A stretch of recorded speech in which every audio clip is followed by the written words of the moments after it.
Hello everyone, I am Surrendal Reviews, and I'm back, and I'm ready to look at some more Generational Transformers. But before I get started, make sure to like, comment, and subscribe, and if I can't convince you, perhaps this picture of my cat will convince you. And, random fact about my cat society is that they use napalm to do weeding. But without further ado, let's get into this! So, the first episode we're gonna look at is The Burden Hardest to Bear, where Rodimus Prime is kinda questioning whether he should actually be in charge, or whether he should, give the reins of leadership to someone else.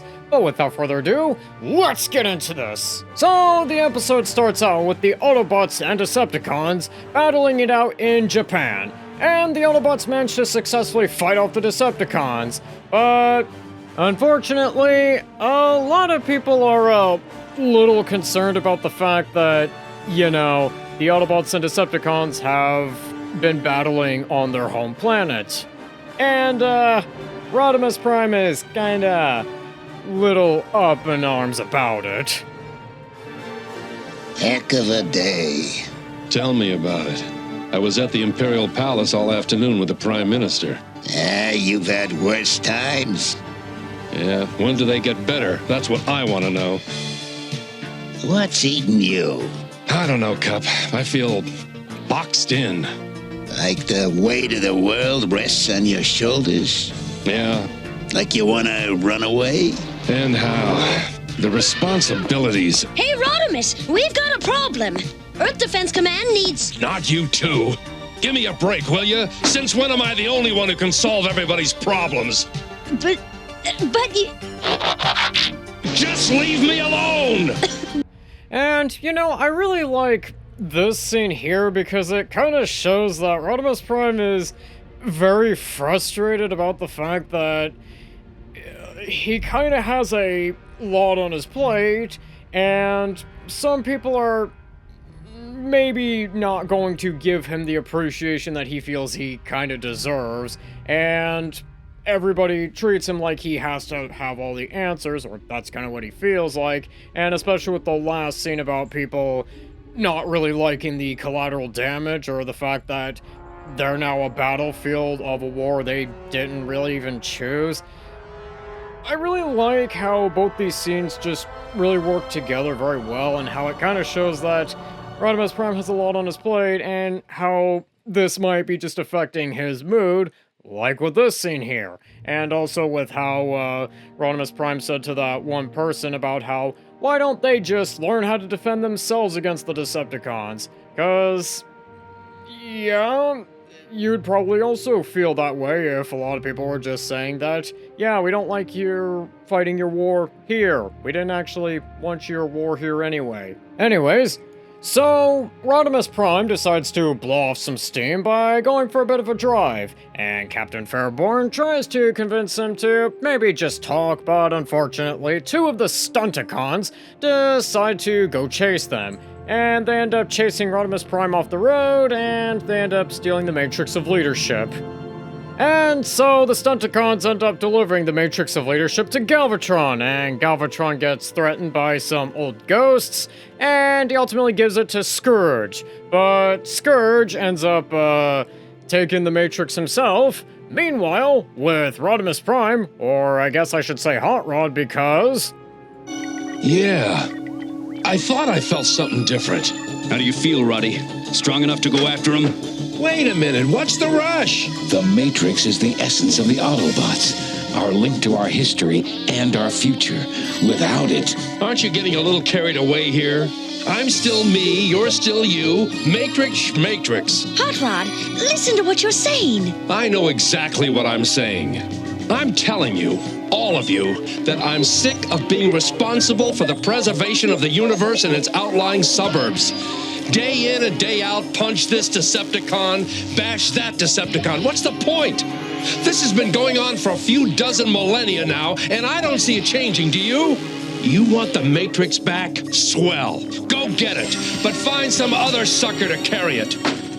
'Cause I quit! Meanwhile, with the Decepticons, well, Scourge decides he'd probably be a bit of a better leader than Galvatron, and he ends up putting Galvatron and Cyclonus in their places.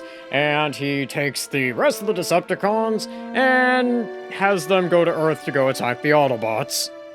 And Galvatron and Cyclonus decide that they're probably maybe gonna have to put Scourge back in his place. But unfortunately for the Autobots, well, they're gonna probably have to fight the Decepticons without Hot Rod. But luckily for the Autobots, Hot Rod gets some really good advice here.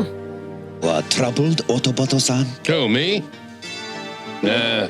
You are lying, Autoboto-san. Yeah, I am. You wonder why I tell young Ozu to banish thinking, to expect nothing. You wonder how victory can be achieved without expectations. The thought crossed my mind, yeah. One cannot think of victory without also considering its opposite. Defeat. And thinking of defeat distracts the mind from what must be done in order to win. Gotcha. And what must be done? Whatever destiny obliges one to do, one's giri. For he who deserts his obligation is already defeated. Thank you, Sensei. You've given me a lot to think about. Anyways, so Hot Rod finds Scourge and manages to take back the Matrix of Leadership, and ultimately accepts his responsibilities even if they are really hard. And Scourge is gonna have a nice little talk with Galvatron about not betraying him, and the episode ends. And overall, I will say that this is a really good episode, and actually one of my personal favorite episodes as a kid. And I really like how we get to see how Rodimus Prime feels about being leader, and how some of the more difficult things with, you know, being in charge, and how some of the things are kind of a thing of, yeah, you're just gonna have to deal with this here, whether you like it or not, and kind of the not so fun parts about being in charge. And I also really like how, in the end, Hot Rod ultimately has to take advice from other people, like even regular humans, to ultimately become a better leader, and to ultimately have to accept his responsibilities. And I also really like how Scourge ultimately got power from the Autobot Matrix of Leadership, or I guess perceived power, and became so hideously deformed, and ultimately how it was kind of destiny for Hot Rod to get the Matrix back, so he would take responsibility again. And overall, I really highly recommend this episode, and really highly recommend you watch it. But I think with that, on to the next episode, which is The Face of Najika, I think that's how you're supposed to pronounce it, where Perceptor becomes a deity for some alien species. But without further ado, let's get into this. So the episode starts out with the Autobots, Decepticons, and the Quintessons finding something a little weird. And the Quintessons have an idea to maybe trap the Autobots and Decepticons inside of it, because as it turns out, it's some sort of lock to somewhere. And, well, they end up succeeding at that. But unfortunately, they have no way to get out, and Perceptor is really the only one who actually has a way to get out. But unfortunately, he is separated from the rest, and, well, he gets picked up by this person here and gets his insignia removed for some reason. And as it turns out, that reason is because this guy is gonna make Perceptor's Autobot insignia the face of this little thing here. But unfortunately, the Sharkticons decide to come by and attack them. Luckily for Perceptor and the other guy is actually really good at fighting Sharkticons, and he makes short work of them. And unluckily for the other Autobots, Blur is actually injured and kinda needs Perceptor to help fix him, so Rodimus Prime and Ultra Magnus go find him to maybe go fix Blur. But unluckily for Blur, the locals here are not really too kind to them and think that they're demons for some reason. And in this scene here, we get a bit more answers to our questions about what this place is and what's going on here. You have not moved or spoken since the night of the devils, when the stars were stolen from the sky and the light taken from our minds. Tell me more about these devils. It was long ago that they came. In the days when our city of Tozin itself shone bright as a star, and our guardian, Koduri, had not yet descended into slumber. My ancestor, Nikodon, had invented a flying tower. And now, with the aid of Kodori, the Zamojan people will take their first step to the stars. I wished to ride the tower myself, but the Ibaris would not allow it. So, Nikodon has also created our first Voyager, Nijika, the Sky Dancer.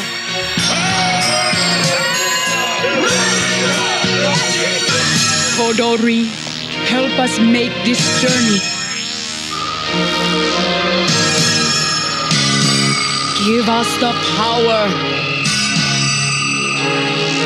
Open your heart to Samojin! It was then that the scream of the devils was heard, and their metal beast descended from the sky. They poured from the belly of the beast, raining destruction upon Zamojin.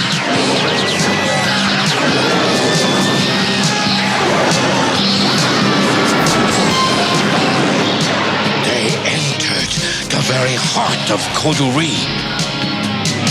They made the Guardian sleep.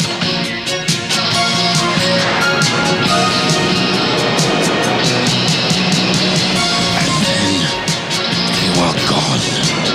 But the greatest horror was yet to come. For then the silver disk appeared in the sky and swallowed the stars. Who were damaged that night, and with the light gone from his mind, Nikodon no longer knew how to fix you. Remarkable. Then the purpose of the quadrant lock could only have been to halt your people's evolution. Your devils, Katsudan, are nothing of the kind. They're called quintessons. And for some reason, they were terrified your people would reach the stars. Take me to the city. We must warn your people that their enemies have returned. Meanwhile, with the Quintessons, they end up teaming up with Cyclonus to, get out of there. And meanwhile, with the other Autobots, well, Rodimus Prime and Ultra Magnus end up, fighting off an attack from the locals. And meanwhile, with Blur, he is going to be sacrificed because they believe that he is a demon. And the Quintessons end up attacking, and they end up stealing away Najika, who is actually Preceptor.